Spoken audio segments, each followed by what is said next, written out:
The Varn warship Absolute Dominion dropped from faster-than-light travel at the edge of the human solar system, and Admiral Kale Vorkin did not look up from his maps. He had done this 114 times. 114 planets, 114 civilizations.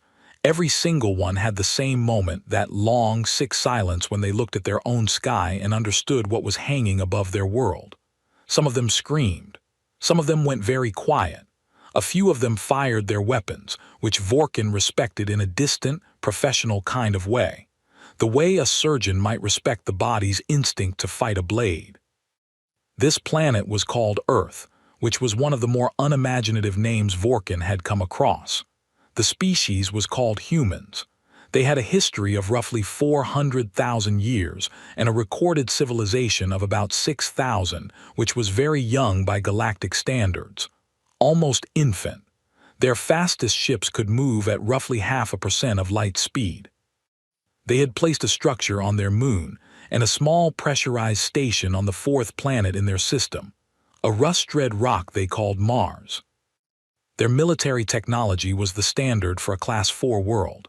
Nuclear weapons, which were destructive but which the Dominion's shields had handled without difficulty for 200 years. Orbital defense platforms, around 40 of them. A ground-based planetary defense network. All of it impressive in the way a child's drawing of a bridge is impressive. You could see the idea in it, the intention, and that was where the admiration stopped. Vorkin positioned his 600 ships above the planet's northern polar axis and opened the planetary broadcast array. The message would reach every communication receiver on the surface within 9 seconds. The Dominion's language system had been quietly studying human broadcasts for 4 years. Every major language, every regional variation worth mapping. The translation would be clean and exact. He composed the message without particular care. He had given this message so many times it lived in his hands more than his mind. He transmitted, then he went back to his resource extraction schedules. The planet had significant mineral deposits in its lower crust. The oceans were biologically productive in ways that would interest the Dominion's catalog teams. 200 years of extraction would be very profitable. After that, the world would be reclassified and left. He did not think about the people on it any further. He was not, by nature, a cruel being. He had simply never been given a reason to think of the people on Class 4 worlds the way one thinks of people. They were a feature of the landscape, the same as the mineral deposits. He returned to his maps. On Earth, the signal hit every screen at once. It interrupted a football match in Brazil. It broke into a parliamentary session in India. It appeared on a billboard in Times Square and on the cracked phone screen of a farmer checking the weather in rural Kenya. It played on a small television in a Chicago warehouse, where a man named Darnell set his work scanner down on a shelf and stared at the screen and did not move for a long time. The message played in 247 languages. It played twice, automatically, and then the channel closed. For about 90 seconds, large parts of the internet went almost completely silent. Not because the networks went down. They didn't go down. They went quiet because hundreds of millions of people were staring at screens and not typing, not sharing, not calling anyone, just staring. Then the noise came back, louder than anything the internet had ever carried before. Government channels across the planet lit up simultaneously. Military installations moved to emergency protocols that had been quietly updated every year for the last decade, based on threat assessments classified above the level of most generals. Secure bunkers opened in 38 countries. In those same 38 countries, specific phones rang with a specific tone that had never been used in a live situation, and the people who answered received the same 2 sentences. The timeline has activated. Report to your designated station. The UN Emergency Council met 41 minutes later in the bunker beneath UN headquarters in New York. The room had been built specifically for this occasion. Most of the people now sitting in it were seeing it for the first time. There were 15 of them around the table. The room was gray and clean and very cold. One wall held a large screen showing the Varn fleet, 600 ships arranged with the kind of geometric precision that communicated, more clearly than any weapon could, that they had done this before, many times, and that it had always ended the same way. Secretary General Amara Os sat at the head of the table and said nothing for the first 11 minutes. She was 53 years old, born in Accra, and she had held this office for 6 years. She was not a soldier. She had never pretended to be, but she had the quality rare in any profession of being completely still under pressure, not frozen, still, the way very deep water is still. She let them talk. General Park Soo-ho from the Korean Unified Defense Command had a tablet in his hands, and he worked through the numbers carefully and honestly, which was the right thing to do, and also the most terrifying thing anyone in the room had ever witnessed. Our orbital platforms can engage, he said. I want to be honest with everyone here. It would be symbolic at best. Their shielding absorbs energy at levels our best weapons cannot match.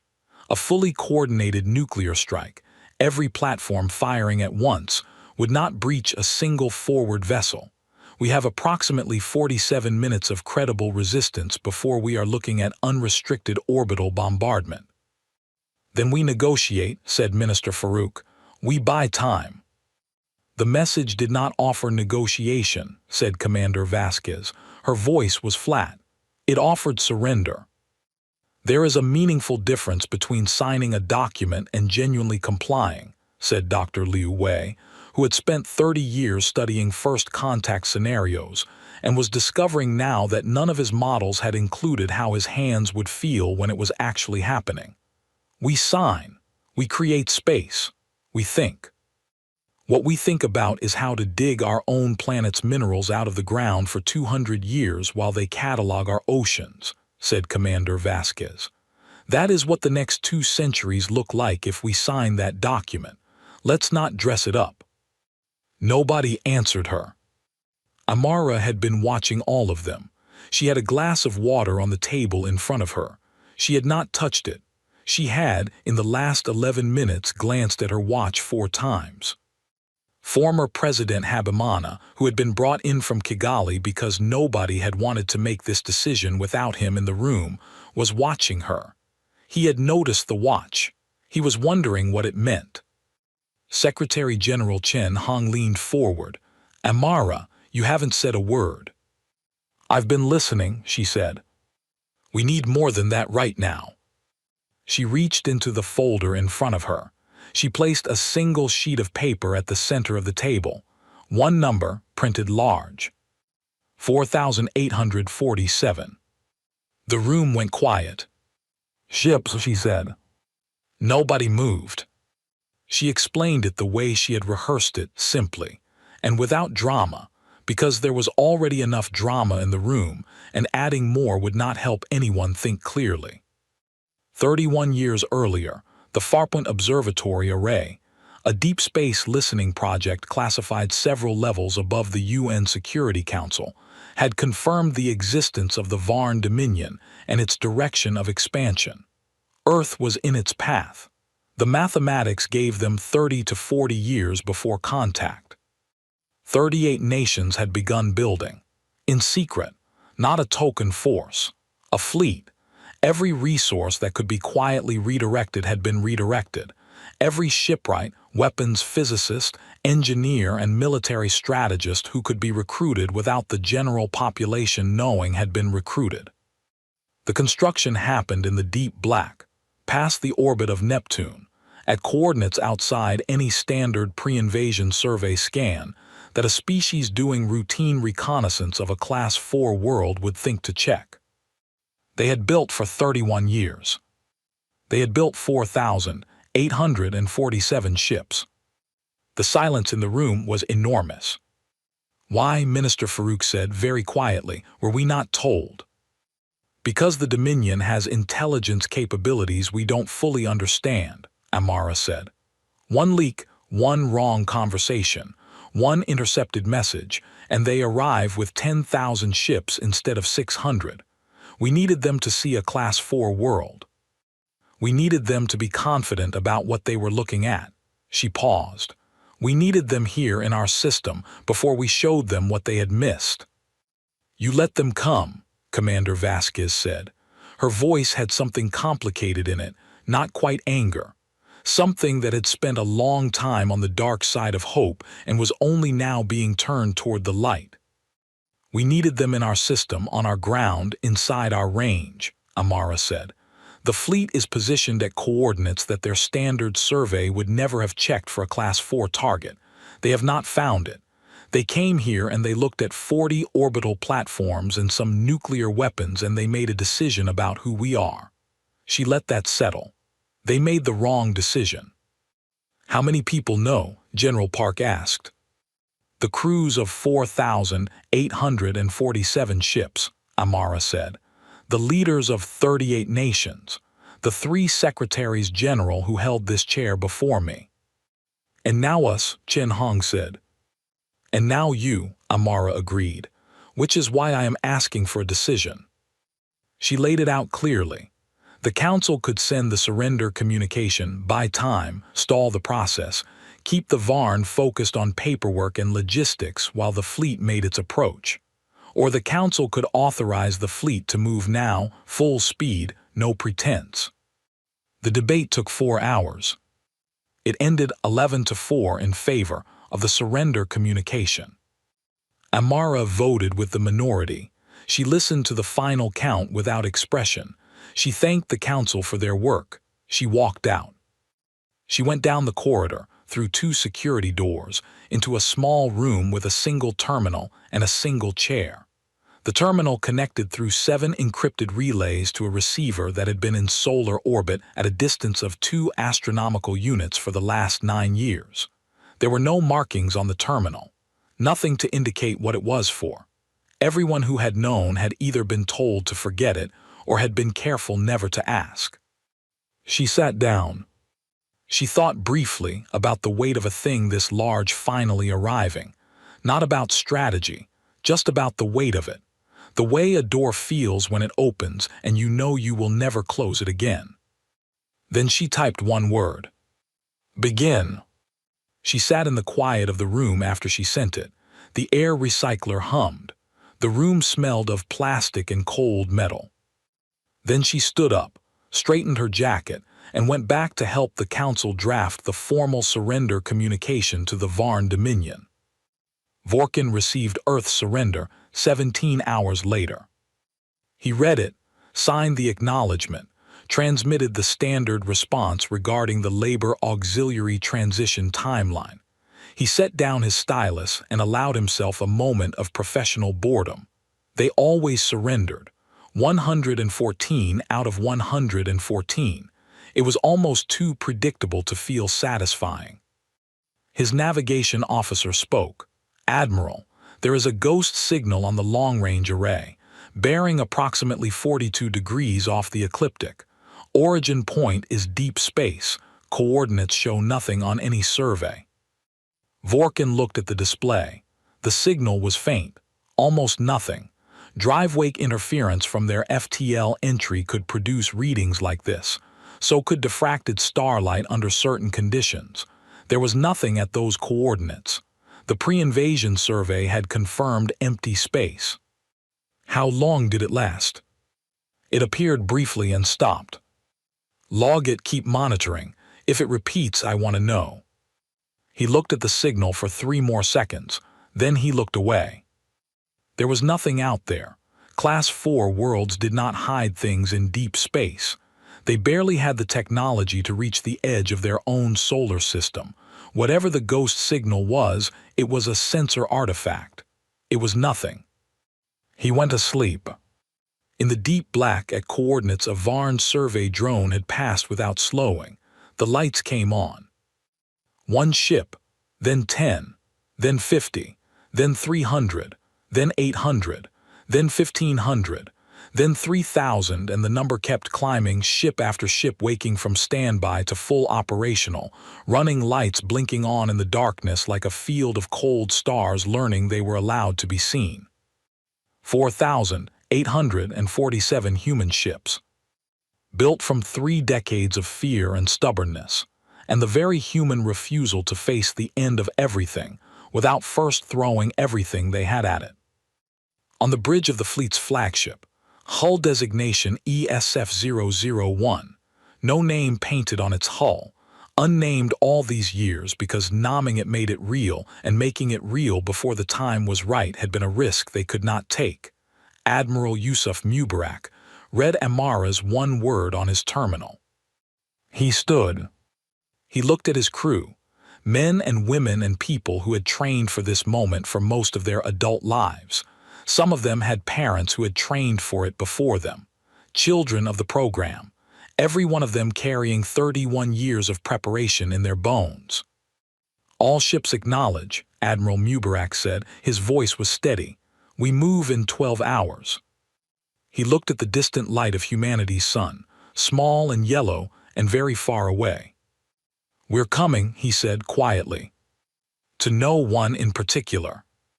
To everyone." The fleet turned toward home. The first Varn assessment teams landed 18 hours after the surrender communication was sent. They came down in perfectly clean drop shuttles, white, featureless, silent on their descent. They landed in open fields outside major cities, in airport grounds, in the cleared spaces of military bases whose personnel had been ordered to stand down and not to make eye contact. The teams that stepped out were not soldiers. They wore gray uniforms with Dominion insignia, and they carried cataloging equipment and portable survey arrays. They were, in the language of their orders, resource evaluation technicians. They walked up to the edges of the cities they had been assigned to assess, and they began to take measurements. The people of those cities watched from windows and street corners and rooftops. Some of them watched in silence. Some of them had their phones up, streaming to the world. A few of them in Lagos, in Lahore, in Sao Paulo, in Melbourne, stepped forward and blocked the paths of the teams. This happened in 12 cities in the first 2 hours. The Varn assessment teams were equipped for it. They carried devices that produced a short-range sonic pulse that caused disorientation and non-damaging collapse in most carbon-based bipedal species. The crowds fell. The team stepped around the fallen people carefully, without any particular emotion, the way someone might step around a puddle, and continued their assessment work. The people got back up. They blocked the teams again. They fell again. They got up again. In the city of Lahore, this process repeated 9 times before the assessment team leader filed a formal delay report with the Absolute Dominion. In his report, he noted that the local population showed an unusual resistance to deterrence conditioning and requested additional security personnel. Vorkin read the report and sighed. There was always a faction.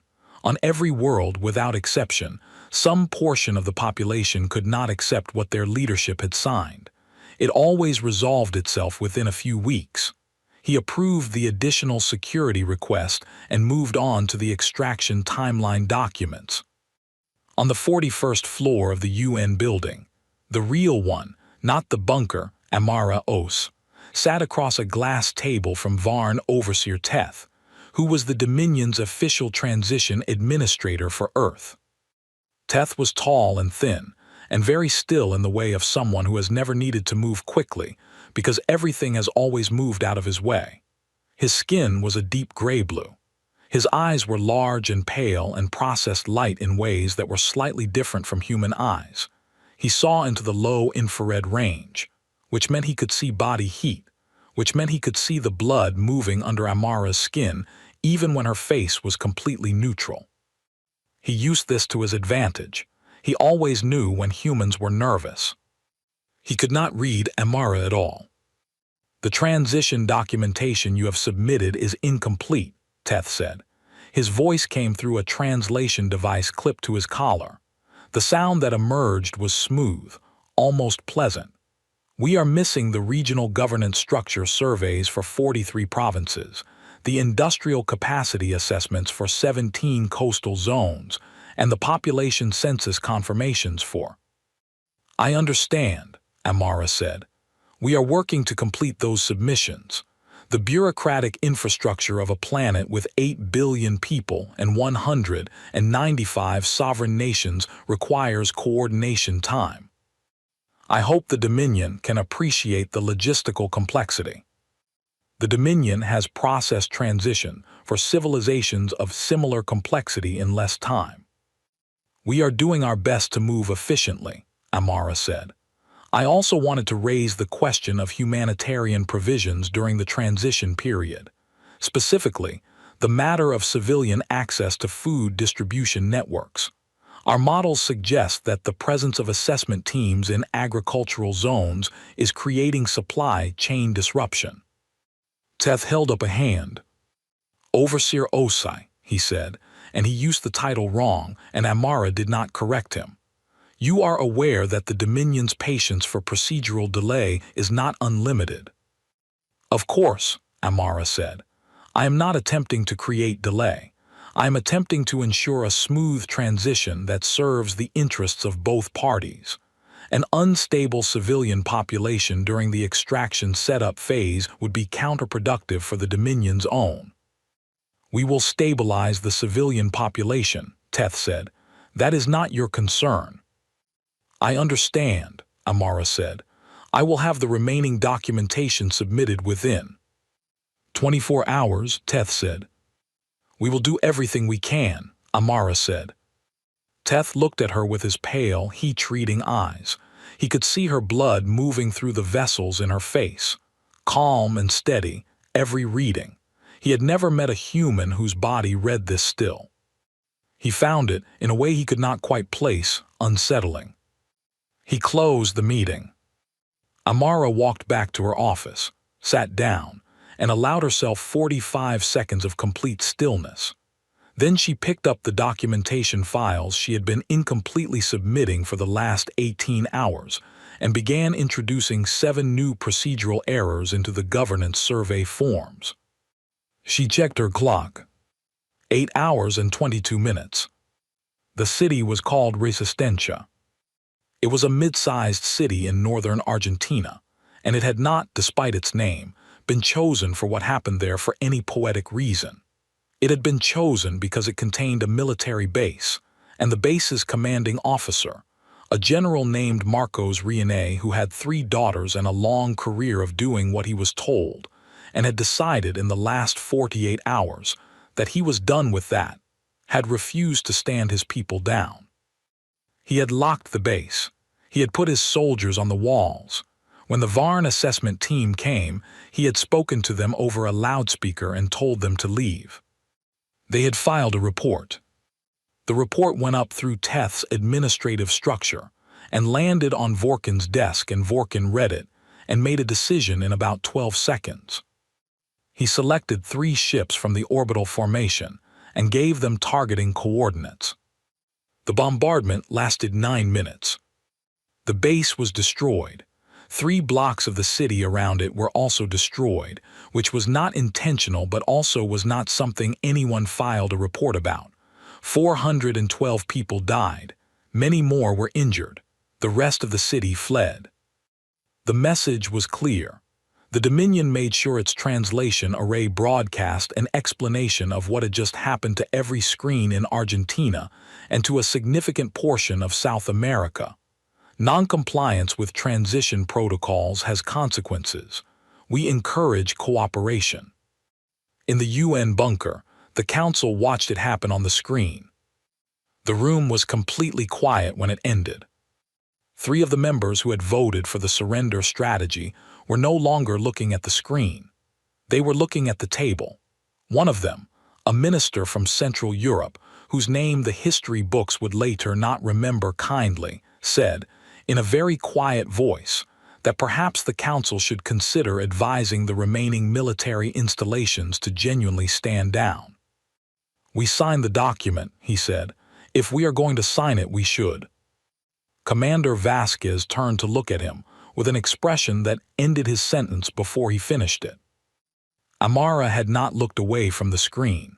She was watching the smoke rising over Resistencia. She let herself feel it, the weight of 412 people she had not been able to prevent, and she felt it fully, because she thought it was important not to insulate herself from the real cost of the strategy she had chosen. Then she filed it somewhere deep and returned to the work in front of her. She checked her clock. 6 hours and 40 minutes. On ESF 001, Admiral Mubarak received the report about Resistencia while he was standing at the main tactical display, reviewing formation spacing for the approach. His comms officer handed him the data pad. He read it. He read the casualty number. He set the pad down on the console. His bridge crew watched him without watching him, the peripheral monitoring that crews do when they want to know how their commander is processing something without being seen to look. Mubarak stared at the tactical display for a moment, at the lines of ships behind and around him, at the distance left between the fleet and the edge of the solar system. 6 hours, he said, not to anyone specifically, just to the air. He went back to reviewing the formation spacing. The fleet was running dark, minimal emissions, drives at 30% capacity, no active sensor broadcasts. At this distance from the sun, passive scanning would not pick them up. They looked to any sensor pointed their way like space, like nothing. The ships moved in silence. Inside them, 4,847 crews ran their final preparation checklists. Weapons officers ran targeting calibrations. Engineers confirmed drive readiness and checked hull integrity for the 30th time. Medical bays staged their supplies and said nothing to each other because there was nothing useful to say. Some of the crew members slept. Not many, but some. The ones who had been doing this long enough to know that sleep before a battle was a professional discipline, not a luxury. Some of them wrote messages. They asked their commanding officers to hold and only deliver if things went wrong. Some of them just sat and looked at the bulkheads of their ships and thought about the world on the other side of all this. Commander Ilana Reyes of the destroyer Sao Paulo, a ship named for a city that was still standing, which she chose to take as a good sign, gathered her crew in the main bay at the 4-hour mark and spoke to them for about 3 minutes. She was not a naturally dramatic person. She said that they had trained for this for a long time and that the training had been good and that she trusted every person in the room.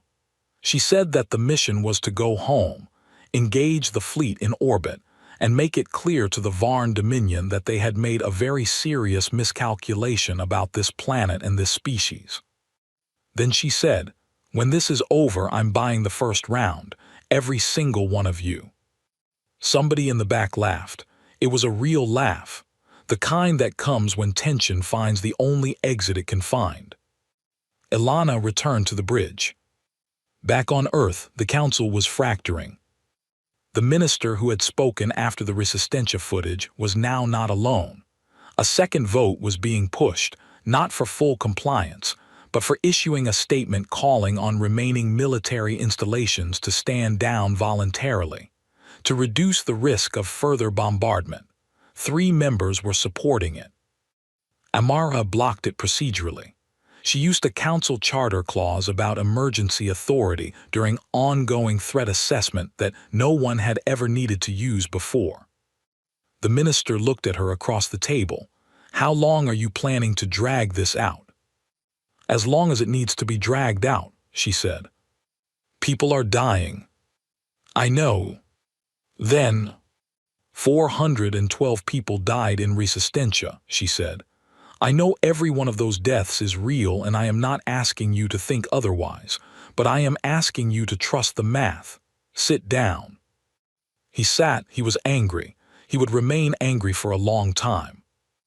Amara checked the clock. 3 hours and 11 minutes. She picked up the next stack of incomplete documentation forms and began to prepare her next meeting with Teth. In orbit, Vorkin was eating when his sensor officer's voice came through the bridge comm. "Admiral, the ghost signal has returned." He put down his meal. "Origin. Same bearing, 42 degrees off the ecliptic, but Admiral, it's stronger this time, significantly stronger." Vorkin walked to the bridge. He looked at the sensor readout himself. It was stronger, much stronger, not one signal, not 10. The array was trying to process a number and having difficulty resolving it cleanly. "What am I looking at?" he said. "I'm not certain," his officer said, and there was something in the officer's voice that Vorkin had not heard in a very long time. "Uncertainty." "Give me the best number you have," Vorkin said. The officer looked at the display. "Current contact estimate, and this may be a sensor error, Admiral, current estimate is above 400, possibly higher. They're still resolving." Vorkin stared at the screen. He tried to think of what could produce 400 contacts in deep space coordinates that a pre-invasion survey had flagged as empty. Equipment malfunction. FTL residue diffraction on a large scale. Some kind of coordinated asteroid formation. He tried to think of anything that made sense. "Wake the fleet," he said. "All ships to combat readiness." Then he opened a channel to his weapons officer and said, "Target the orbital platforms first. If something is coming, I do not want threats above and below simultaneously." He had been doing this 114 times. There had never been a 115th scenario.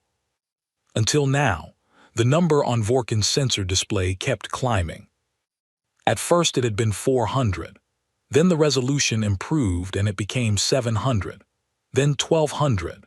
Then the array's contact sorting system, which had been designed for battlefield management and could track up to 3,000 individual vessels simultaneously, ran into the edges of its own capacity and produced a number that Vorkin read twice because he was certain there was a formatting error.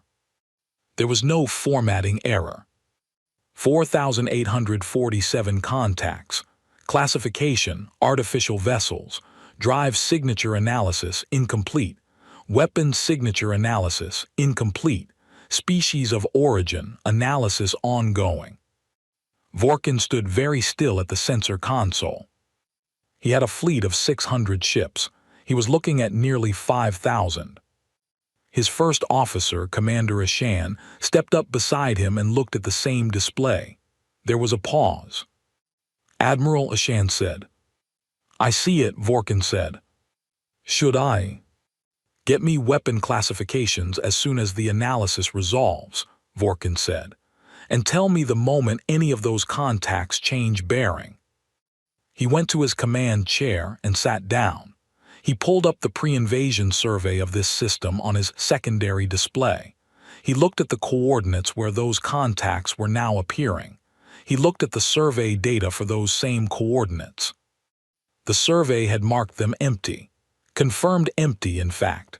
A drone pass with full sensor sweep conducted 14 months ago had returned nothing. He looked at the survey date. Then he looked at the current date. 14 months. Whatever was out there had not been there 14 months ago, or it had been there and they had not looked hard enough. He chose not to dwell on which answer was correct. It didn't change the situation in front of him. "All ships combat formation Delta," he said. "Weapons hot. I want our shields at full capacity and I want them there in the next 3 minutes." His bridge ran to their stations without a word. Admiral Yusuf Mubarak watched the edge of the solar system approach on his forward display and felt, for the first time in a very long time, something that was close to peace. Not because the danger was small. The danger was enormous. He was bringing 4,847 ships against a Varn fleet that had spent centuries perfecting the business of orbital assault and resource seizure. The Dominion had done this 114 times. They were professional in the way that only repetition produces. But Mubarak had been training for this specific engagement for his entire professional career. He had studied every Varn battle record that human intelligence had been able to obtain in 31 years of covert research. He knew how they formed. He knew how they communicated. He knew that they were excellent at fighting the way they had always fought, and that they had never needed to be anything else. He was about to give them a reason to need something else. "Active sensors," he said. "Full broadcast all ships." His sensor officer looked up. "Admiral, that will confirm our position too." "I know," Mubarak said. "Do it." The fleet lit up. Every ship in the formation switched from passive running to full active sensor, broadcast simultaneously. Every drive went to full power. Every weapon system moved to hot standby. The darkness they had been hiding in for 31 years fell away in a single second, and 4,847 human warships announced their existence to every scanner within 2 light towers. "Open all frequencies," Mubarak said. His comms officer opened the channel. Mubarak leaned forward slightly. "This is Admiral Yusuf Mubarak of the Earth Strategic Fleet, First Armada," he said. "We are transmitting on all open frequencies. To the Varn Dominion fleet currently in orbit above Earth. This is a formal communication from the government and people of the planet Earth. You have 48 hours to withdraw your fleet from our solar system. Take your ships, take your personnel, leave our space. This offer will not be repeated and it will not be negotiated. That is all." He sat back. His bridge crew waited. The channel crackled. Then a voice came through, translated, smooth, controlled. "This is Admiral Kale Vorkin of the Varn Dominion. Identify your origin. You are operating in a formally surrendered territory under Dominion authority. Stand down your vessels immediately and explain the nature of your fleet. You have 60 seconds to comply before I classify this as a hostile action." Mubarak nodded to his comms officer, who kept the channel open. "Admiral Vorkin," Mubarak said, "Earth did not surrender, Earth stalled. Those are 2 different things. As for the nature of this fleet, it's ours. We built it." A pause on the other end. "That is not possible," Vorkin said. "And yet," Mubarak said. Another pause, longer this time. "You do not have this technology," Vorkin said. "Your species' developmental level." "Our developmental level was assessed based on what we chose to show you," Mubarak said. "We've had 31 years to prepare for this conversation. We used that time differently than you expected." He paused. "I want to be honest with you, Admiral. We did not build this fleet to conquer territory. We are not an expansionist species. We built this fleet to make sure that no one could ever do to us what you were planning to do today. We built it to make sure that the next time a Dominion ship drops out of faster-than-light travel at the edge of our system, the officer on that bridge has a reason to reconsider." "You cannot win this engagement," Vorkin said. "Even with the numbers you are showing, the Dominion's combat superiority." "Admiral," Mubarak said, "with respect, you've been doing this for 114 planets." He paused. "None of those planets were us." He nodded to his comms officer. Channel closed. He stood. "All ships advance," he said. "Execute attack formation Prometheus. Weapons free upon entering engagement range. Let's go home." The moment the channel closed, Vorkin made 3 decisions very quickly. He redirected 40 ships from the resource perimeter to reinforce his forward line. He tasked his communications officer with sending an emergency signal to the nearest Dominion sector command. A fleet request, full priority, whatever could be scrambled. And he sent a targeting order to his weapons division. The human fleet was to be classified as a hostile, irregular force and engaged without the standard warning protocols. He had never given that order on a Class 4 world before. He gave it now. The first exchange happened at the edge of Earth's orbital plane, and it did not go the way Vorkin had planned. His front line opened with standard Dominion heavy beam weapons, energy lance cannons that could punch through the shields of most species vessels in 2 to 3 sustained hits. They were his first-choice weapon in every engagement he had run. They were reliable. They were proven. They had never failed him. The beams hit the leading human ships. The shields held. Not completely. The ships in the first wave took damage, 2 of them venting atmosphere from hull breaches. But the shields held far longer than any Class 4 civilization's shielding technology should have held. The human ships continued advancing. Then the human fleet returned fire, and Vorkin understood, in a sudden cold way, that he had been working from completely wrong information.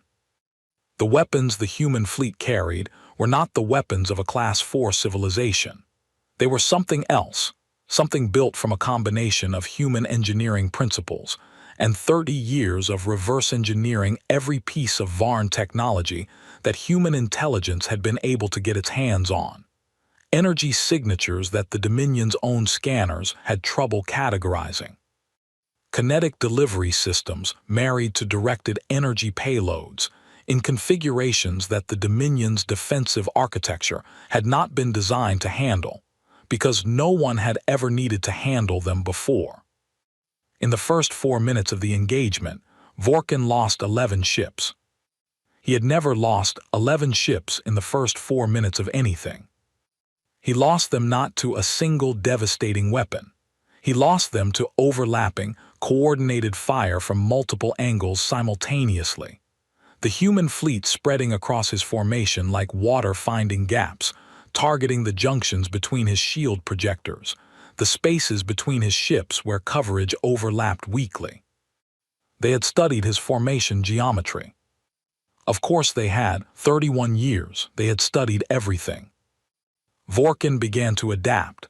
He pushed the center of his formation back and widened the wings, breaking the geometric spacing the humans were exploiting. The losses slowed. But they did not stop. On ESF-001, Mubarak watched the engagement data scroll across his tactical display. His fleet was taking damage. The Dominion's weapons were better in raw individual power than anything human built. When a Dominion beam weapon found a gap in a human shield, it found it catastrophically. The Eastern Star, a heavy Cruiser 3 rose back in the formation, had taken 2 hits in rapid succession, and its reactor was venting. He watched the damage report update. He watched the evacuation count start. He made himself look at it. Then he looked at the broader tactical picture. The Varn were reorganizing. Vorkin was good, adapting faster than Mubarak had expected. The initial configuration exploit was closing. He would need to move to the second phase. Phase 2, he said to his tactical officer. Initiate the flanking sweep, all wing elements, and tell Commander Reyes to take her squadron around the far side of the moon. I want them coming up from the south when the main formation hits from the north. His tactical officer relayed the orders. On the display, hundreds of ship markers began to shift. This was the part of the plan that the Dominion would not understand, not because it was especially complex, because it was the kind of plan that only made sense if you were willing to accept a certain kind of casualty. The flanking sweep required ships to move through a zone of concentrated Varn fire to reach their positions. Ships would be lost. The commanders of those ships knew it. They had volunteered for the sweep position specifically because they understood the math and had chosen to be part of the math. Vorkin would not calculate for that. His models did not include a species that willingly accepted casualties in exchange for positional advantage with this degree of consistency. His experience told him that species, when they started losing ships, lost momentum. They fell back. They reassessed. What his experience had never told him, because he had never needed to know, was that there were species who took the casualties and kept coming. Down on Earth's surface, the sky was no longer what it had been. The orbital battle was visible to the naked eye in the hours around dawn and dusk, bright streaks of light, silent at this distance, moving too fast and too purposefully to be anything natural. People stood in streets and fields and on rooftops and watched. They didn't know the details of what was happening. They didn't know the fleet was called the First Armada, or that Admiral Mubarak had spent 30 years preparing for this day, or that the woman who had built this plan was sitting in a bunker 7 floors below street level, watching the same thing they were watching. They knew that something was fighting for them up there. They watched. In the bunker, the council had stopped arguing. There was nothing to argue about anymore. The fleet was engaged. The plan was in motion. Whatever was going to happen, and no vote around a table was going to change its direction. Amara sat at the head of the table and watched the tactical feed from the fleet. She was very still. She had the glass of water in front of her again, still untouched. Chen Hong sat beside her. After a while he said, "How long have you been carrying this?" She thought about it. "Since the day I took the oath," she said. "The outgoing Secretary General told me on the same day, sat me down in a room just like the one where I sent the signal, showed me the program files, the ship counts, the projected readiness dates." She paused. She said, "This is either the thing that saves us or the thing that proves we were never going to be saved. There is no third option." "And you believed it would work?" "I believed we had earned the right to try," Amara said. "That is different from believing it would work." She looked at the tactical display, at the thousands of ships moving across it, at the damage reports, at the casualty figures climbing slowly on the right side of the screen, at the Varn fleet, still formidable, still fighting, still certain, even now, that this would eventually end the way it always ended. Outside, in the dark above the world, her people were showing them otherwise. By the 14th hour of the engagement, Vorkin had lost 61 ships. He had never, in his career, lost 61 ships. He had won engagements against species that had more ships than he had. He had won engagements where his enemy had better weapons at the individual unit level. He had won engagements where the terrain and positioning had not favored him. He was, by any standard the Dominion used to measure these things, an excellent combat commander. What he was not was prepared for an enemy that fought the way the humans fought. The problem was not their numbers, though the numbers were a problem. The problem was not their technology, though their technology had been consistently better than the pre-invasion assessment had suggested. The problem was that every model Vorkin used to predict enemy behavior was built on a common assumption, that an opponent, upon reaching a certain casualty threshold, would begin to prioritize survival, would consolidate, would pull back to regroup. The humans had crossed what should have been that threshold in the 6th hour. They had not pulled back. They had accelerated. The tactic that cost Vorkin the most ships was one his tactical analysts struggled to properly name. They eventually wrote it into the battle log as deliberate proximity override, which was a clinical description of something that had, in practice, made several of his officers physically uncomfortable to watch. When a human vessel was too damaged to continue effective ranged combat, its crew did not eject or surrender. They pointed the ship at the nearest Varn vessel and pushed their drives to maximum. Not to destroy themselves in an explosion. The Dominion's shields handled explosions. The humans knew this. What the humans did was ram their damaged vessels into Varn ships at high velocity, using their own hull as a kinetic weapon. And this was the part that had produced the deliberate proximity override classification, because no one on Vorkin's staff wanted to simply write down what it actually was. They depressurized their interior compartments and vented their remaining crew through the breached hulls into space. Where the Varn ships, now dealing with a sudden hull contact and the structural aftershock of a multi-thousand-ton mass impact, had their shields momentarily destabilized. And where other human ships, positioned at pre-calculated angles, had been waiting for exactly that destabilization window. The sequence played out in seconds. A damaged human ship uses its last maneuver to close distance with a Varn vessel. Impact. Shield disruption. The human ship's crew does not survive. 3 or 4 human ships at distance fire through the disrupted shield window before it restabilizes. Vorkin had lost 9 ships this way in the span of 90 minutes. They are sacrificing themselves deliberately, his first officer Ashan said, not as an accusation, as a fact that needed to be stated because acknowledging it was the first step toward accounting for it tactically.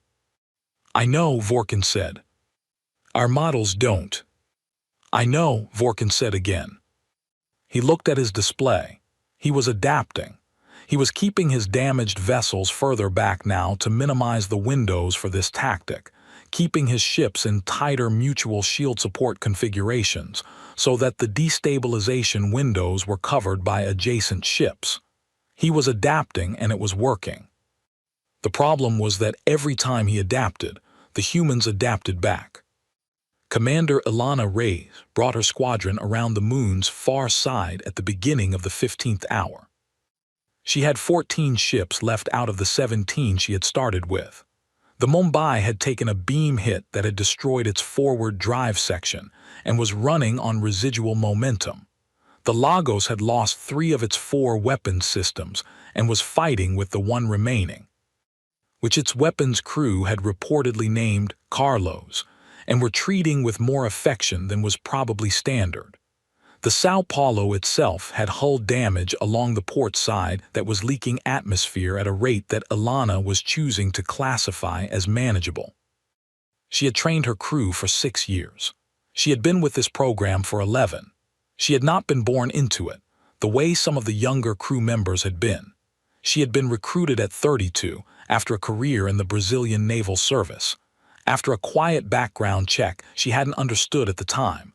After a meeting in a room with no name on the door where a very calm woman had explained to her what was coming and what was being built to meet it. She had said yes immediately. She had never once wondered if that had been the right decision. Her squadron came around the southern orbital axis of the moon in a tight formation, tight enough to look like one large object on the Varn's long-range sensors if they weren't looking closely, which they weren't, because their full attention was focused on the primary engagement at the northern orbital plane. Ilana looked at her tactical feed. She could see Mubarak's main force pressing hard on the Varn center. She could see the Varn formation being gradually compressed as the human fleet's numerical advantage and willingness to take losses pushed them back toward the higher orbital zones. She could also see the window. There was a gap between the Varn's eastern flank and their secondary reserve formation. A gap that existed because Vorkin had pulled his reserve inward to reinforce the center, which was the right decision given the pressure on the center, but which had opened a corridor that led directly toward the rear of his command formation. All ships, Ilana said. We are going through that gap, weapons free. Our priority target is the command formation at the back of their fleet. If we can get Mubarak's people a clear run at Vorkin's flagship, we win this engagement today instead of tomorrow. She paused. Keep your shields up, keep talking to each other. If you lose propulsion, you tell me immediately. Another pause. Let's go. The Sao Paulo leapt forward. Mubarak saw Ray's squadron move and felt something that was close to gratitude. He had planned for this. He had put Reyes in that position specifically because he trusted her read of the tactical situation more than he trusted a preset order. There was no way to time a flanking move through a dynamic gap from 30 minutes away. You needed someone on the ground who could see the moment and go. She had seen it, she had gone. Push the center, he told his tactical officer. All main formation elements forward, full advance. We are not giving Vorkin time to close that gap. On his display, the main formation surged. The Varn center, already under pressure, found itself hit from 2 directions simultaneously, from the front by Mubarak's main force, and from the southeast by Ray's squadron cutting through the gap. The formation didn't break, but it compressed, and in compressing it created overlapping shield geometries that interfered with the ship's own weapons systems. The Dominion was a precise civilization. Precision required space. Humans had just taken their space away. Reyes lost 2 ships going through the gap. The Durban took a full beam hit at close range and came apart. She saw it on her display and kept moving. The Karachi had its navigation system destroyed and was running on manual maneuvering alone. She told its commander to fall back and cover the gap against closure, and he said he would. She arrived at the rear of the Varn formation with 11 ships. Vorkin's flagship, the Absolute Dominion, easily identifiable by its size and its central position in the command cluster, was in front of her, protected by 8 escort vessels. But its rear shields were carrying less than full power because it was oriented toward the main engagement. She had maybe 90 seconds before Vorkin realized what was behind him. "Target the flagship's drive section," she said. "I want it unable to maneuver, not destroyed. We want it intact. All ships coordinated fire on my mark. 3, 2, 1, mark." 11 ships opened fire at once. The Absolute Dominion shuddered. Its rear shields absorbed most of it, but not all 2 of the drive nodes on its lower hull were destroyed by weapons fire that slipped through an overloaded shield seam. The flagship lost 20% of its maneuver capacity. The escort vessels turned to respond. The Sao Paulo took a beam hit on its damaged port side. The hull breach that Ilana had been classifying as manageable became immediately less manageable. Alarms went off along half the bridge consoles. "Damage report," she said. "Hull breach is venting, decks 4 through 6, her damage officer said. "Emergency seals are." Another hit, starboard this time. The lights on the bridge went to emergency red. "Ilana," her first officer said. He never used her first name on the bridge. "The seals aren't holding. We need to." "I need 60 more seconds," she said. "Keep firing." Mubarak received the damage report from Ray's squadron as he was watching the main engagement beginning to tip, genuinely, measurably, irreversibly, in the human fleet's favor. Then his signals officer turned from her console. "Admiral, we have intercepted a Dominion emergency communication. Priority 1, Sector Command level." She looked at him. "They've called for reinforcement, a second fleet. Sector Command has acknowledged. Estimated arrival," she checked the numbers twice, 72 hours. 72 hours. Mubarak looked at his tactical display. His fleet had been in engagement for 15 hours. He had lost 312 ships. His people were tired, his vessels were damaged, and his enemy was hurt but not broken.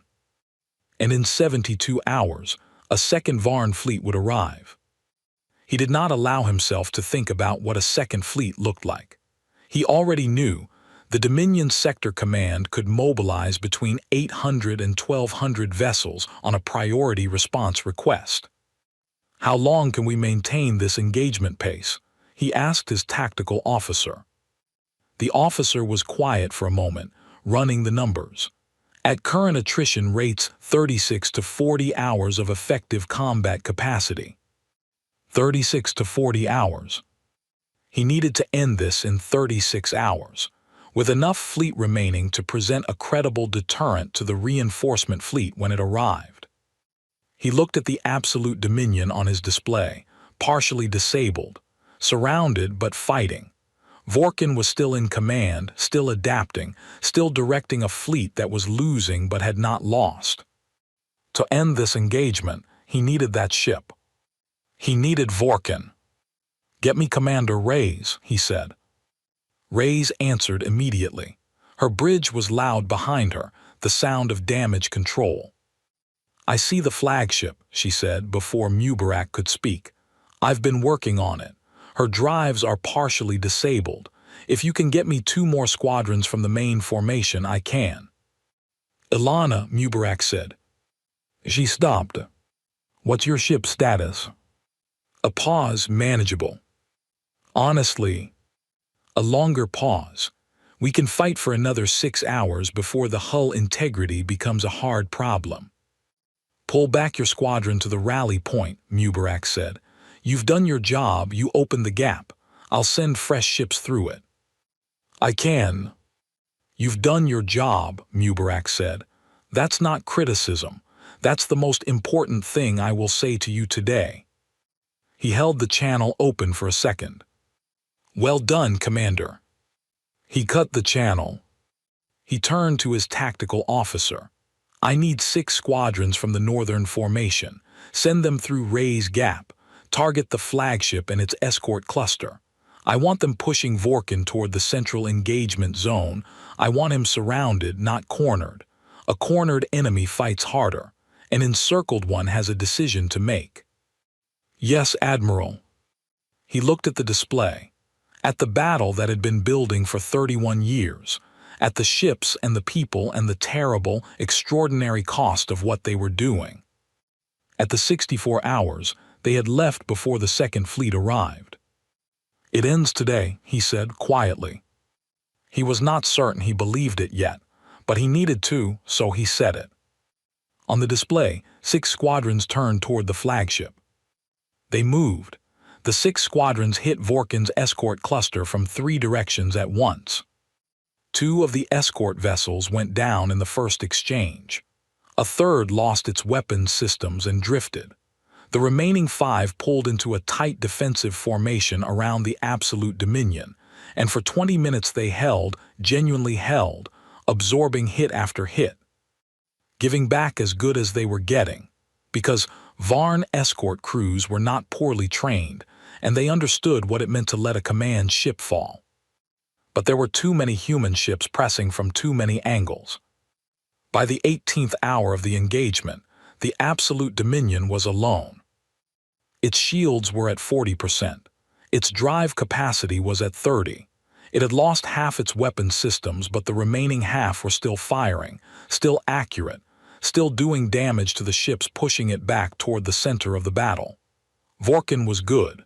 Even now, even here, encircled and damaged, he was still the best combat commander in the Dominion's regional fleet, and he was fighting like it. But there were no more ships to send him. His fleet was broken. Not destroyed. There were still hundreds of Varn vessels fighting across the engagement zone, but broken in the operational sense. No longer a coordinated force. Individual ships fighting their own local engagements, not connected to a broader strategy, because the broader strategy had been dismantled ship by ship over 18 hours of fighting the way the humans fought. Mubarak watched the flagship's shield readings on his display and made the decision. "Boarding action," he said. "Prepare the assault teams." Human boarding parties had been part of the first Armada's training program from the beginning. Not because anyone had been certain it would come to this, but because Mubarak had insisted on it 15 years earlier, when the program's tactical planning division had been running scenario models. Most of the scenarios that ended in decisive human victory, not just military victory but strategic, lasting, message-sending victory, involved taking an enemy command ship intact, with its admiral inside. The planning division had asked him how he intended to breach Varn hull plating. He had said, "The same way we breach everything. We find the weak point and we hit it until it opens." The assault teams trained in pressurized corridors with hard suits and close-quarters weapons built specifically for confined space combat. They trained against mock-ups of Varn ship layouts built from every piece of intelligence human operatives had gathered over 3 decades. They trained in the dark, because Varn ships had different light frequencies than human ships. They trained in noise and smoke and zero gravity, and every other condition someone could think to throw at them. They were ready. The absolute Dominion's shields flickered to 32% and held there. Mubarak gave the order. 3 assault shuttles launched from the nearest human vessels. Fast, small, built low enough to the electromagnetic spectrum that Varn point defense systems had trouble targeting them cleanly. 2 of them made it to the flagship's hull. 1 was destroyed on approach. The surviving 2 attached breach charges and burned through the outer hull in 40 seconds. Inside the absolute Dominion, the alarms were a continuous, layered sound that Vorkin had stopped consciously processing 20 minutes ago. He registered it the way he registered breathing, as background, as the context of the moment. He was standing at his command console. His first officer Ashan was beside him. The bridge was operating at reduced capacity, half the consoles dark, emergency lighting casting everything in a flat red glow. Through the forward viewing panels, he could see the human fleet surrounding his ship at close range, near enough that he could make out individual hull details on the vessels pressing in on him. He had already sent the message to his crew, "Fight deck to deck." It was not a message he had ever sent before. He had never been boarded. No ship in the Dominion fleet had been boarded in his lifetime. Boarding actions were a primitive tactic, a close and ugly way of fighting that civilizations graduated away from as their weapons technology improved. The Dominion had not needed to board an enemy vessel in 3 centuries. The humans, apparently, had not received that memo. He heard the breach 2 decks below. He heard the hard suits in the corridors, a distinctive sound, the weight of armored humans moving fast in a pressurized environment, a sound that none of his crew had been trained to process because none of them had trained for this. He heard fighting. He thought about what to do. He had the option of destroying his own ship. Every Dominion command vessel carried a core detonation mechanism for exactly this scenario, to prevent capture of classified hardware and information. He had the authorization. He had the code. He stood there for a long moment. Then he thought about the humans he had been watching for 18 hours. He thought about the ships they had rammed into his fleet. He thought about the gap Ray's squadron had driven through, and the 6 hours of fighting it had taken to close it, and the cost on both sides of those 6 hours. He thought about the 72 hours until his reinforcement fleet arrived. He thought about what would happen when that reinforcement fleet arrived. If Mubarak's fleet was still here and still intact and still willing to fight the way it had been fighting. He thought, they will come back. Whatever happened here today, the humans would come back from it. That was what the last 18 hours had taught him.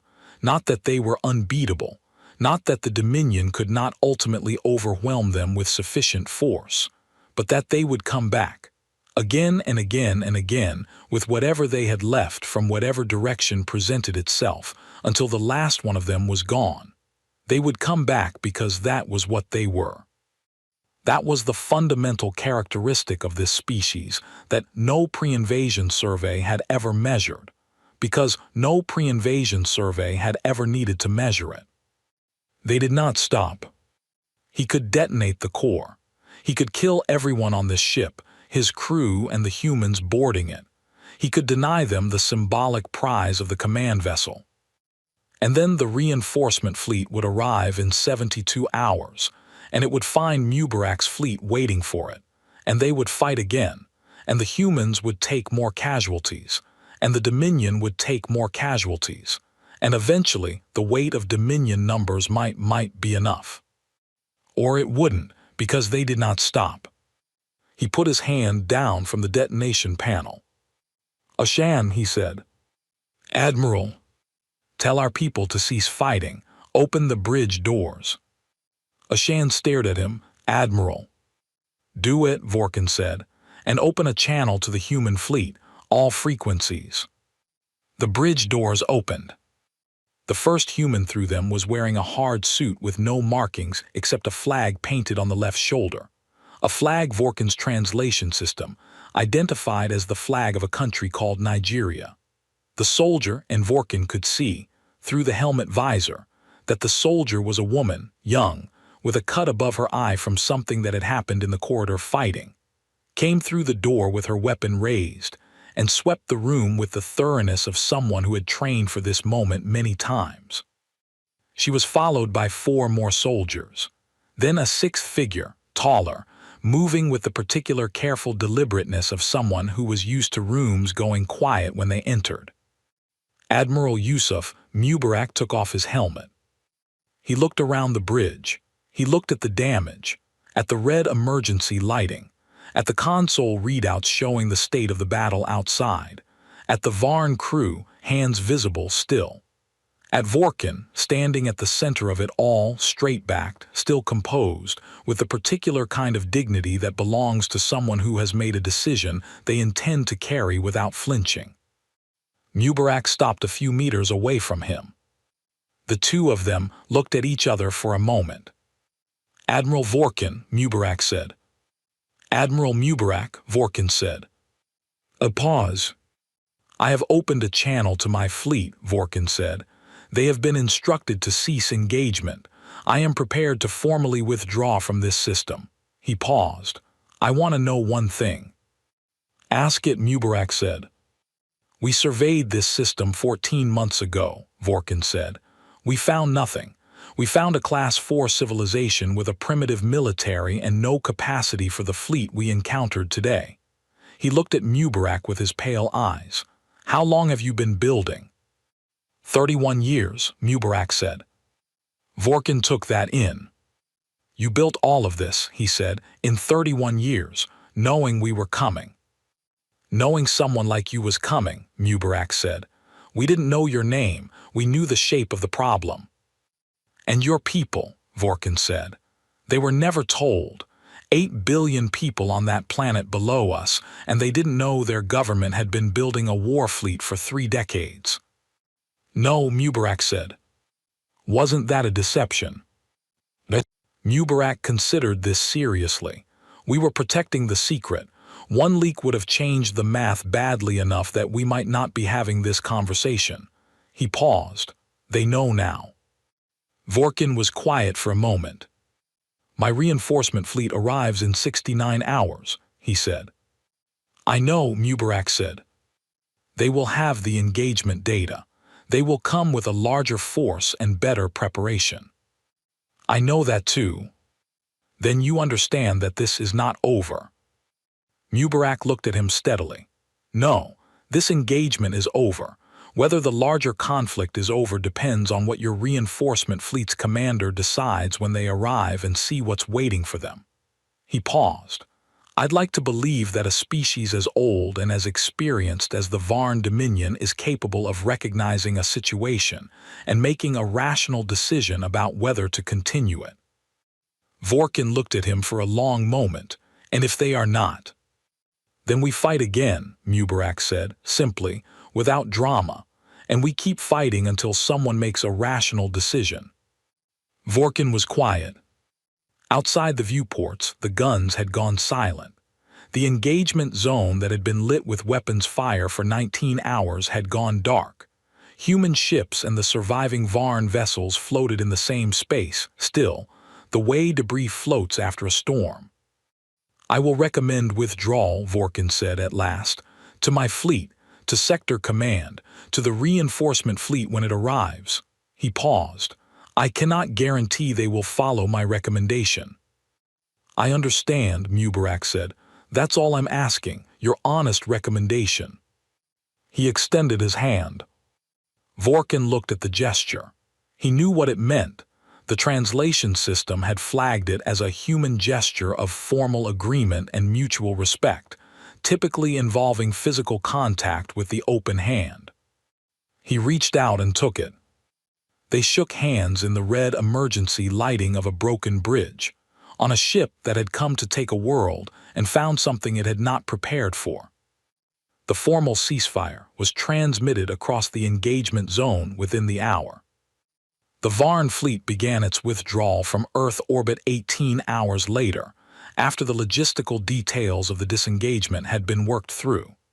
They moved in careful formation, damaged ships, fewer than they had arrived with, taking their dead with them the way the Dominion protocol required. They left. The sky above Earth was clear for the first time in 4 days. Amara was in the bunker when the last Varn ship cleared the outer edge of the solar system. She watched it on the sensor feed. She watched the signal dot blink and fade as the ship crossed into FTL. Then she sat in the quiet and let it settle over her. Around her, the council was talking, not arguing for once. Just talking, the way people talk when something large has just ended and the full shape of it hasn't arrived yet, but everyone can feel it coming. Chen Hong sat beside her. He had been sitting beside her for most of the last 4 days. "It worked," he said. "This part worked," she said. "We still have 66 hours. And if the reinforcement fleet doesn't turn around." She looked at the empty sensor feed where the last Varn ship had been. "Then we trust Mubarak," she said. "Same as we always have." Mubarak sent the message to the galaxy 3 days later. Not to the Varn Dominion specifically. To everyone. To every civilization within range of a standard long-frequency broadcast, which was the majority of the inhabited galaxy within a few hundred light years. It was not long. He had written 7 drafts of it before settling on the final version. The first 6 had been too long, too many words explaining things that the facts explained better on their own. The final version said this: "To any civilization receiving this transmission, my name is Yusuf Mubarak. I am an admiral of the Earth Strategic Fleet, First Armada, representing the planet Earth and its 8 billion people.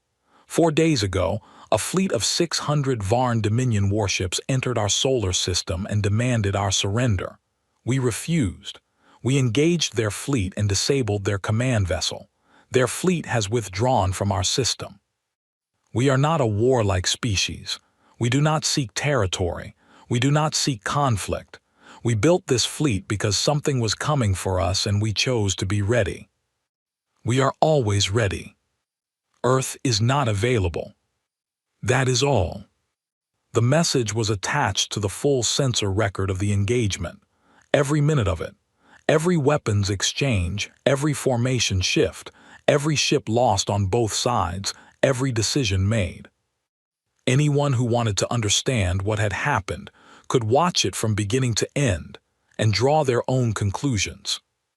The message traveled at the speed of light in all directions, carrying 19 hours of battle data and 11 words that would reach, in time, every inhabited system within broadcast range.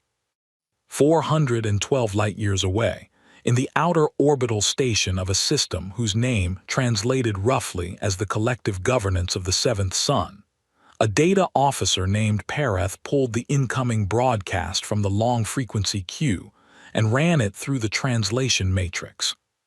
He read the header. He flagged it for his supervisor. His supervisor read it. They sat together in the small station monitoring room for several minutes, not speaking.